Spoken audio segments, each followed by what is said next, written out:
முடிய மாதிரி நான் கஸ்டர்ட் ஹல்வா பண்ணி காமிச்சிருக்கேன். ட்ரை பண்ணி பார்த்துட்டு எனக்கு கமெண்ட்ஸ்ல சொல்லுங்க உங்களோட ரிசல்ட்ஸ்.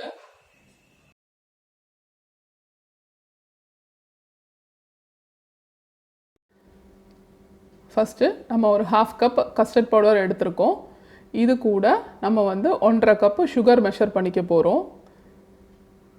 1.5 கப்பு சுகர் நான் இங்கே போட்டிருக்கேன். அதுக்கப்புறம் 2 கப்பு தண்ணி. ரேஷியோ எப்படின்னு பார்த்தீங்கன்னா 1:3:4. ஒரு கப்பு கஸ்டர்ட் பவுடருக்கு 3 பங்கு சுகர் அண்ட் 4 பங்கு தண்ணி. அதை ஃபஸ்ட்டு நல்லா மிக்ஸ் பண்ணிவிட்டு அதுக்கப்புறமா நம்ம வந்து அடுப்பில் வச்சு நல்லா மிக்ஸ் பண்ண ஆரம்பிக்க போகிறோம். இப்போ பாருங்கள், நான் எல்லாரும் நல்லா மிக்ஸ் பண்ணியிருக்கேன். ஒரு 5 மினிட்ஸ் நல்ல சிம்மில் வச்சு நம்ம குக் பண்ணணும். குக் பண்ண பிறகு எவ்வளோ க்ளாஸியாக இருக்குது பார்த்தீங்களா? இந்த ஹல்வா மொத்தமே வந்து 10 மினிட்ஸில் நமக்கு ரெடி ஆகிடும்.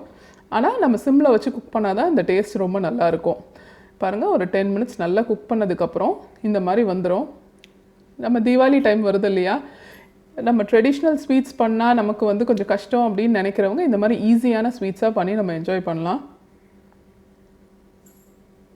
பாருங்கள், ஒரு 15 மினிட்ஸ் கழித்து நல்ல க்ளாஸியாக டர்ன் ஆகிருக்கு பாருங்கள் உங்களுக்கு மிக்ஸ்சர். இந்த ஸ்டேஜில் வந்து நம்ம அணைச்சி ஒரு க்ரீஸ் பண்ண ஒரு பிளேட்டில் வந்து இதை கொட்டி ஆற விடலாம். இந்த பிளேட்டை க்ரீஸ் பண்ணி வச்சுருக்கேன். க்ரீஸ் பண்ண அந்த பிளேட்டில் நம்ம இந்த மிக்ஸ்சரை நம்ம ட்ரான்ஸ்ஃபர் பண்ணி லெவல் பண்ணி விட்டுறலாம். ஒரு 10-20 மினிட்ஸ் ஆறட்டும். அதுக்கப்புறம் நம்ம வந்து இந்த அல்வாவை பீஸ் போட்டுக்கலாம்.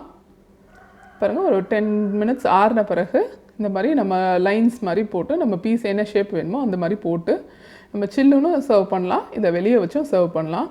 ரொம்ப சிம்பிளான டெசர்ட்டு இது. வந்து உங்களுக்கு பிடிச்சிருந்ததுன்னா லைக் பண்ணுங்கள், ஷேர் பண்ணுங்கள், எனக்கு சப்ஸ்கிரைப் பண்ணுங்கள், உங்கள் ஃப்ரெண்ட்ஸோடு இந்த வீடியோவை ஷேர் பண்ணுங்கள்.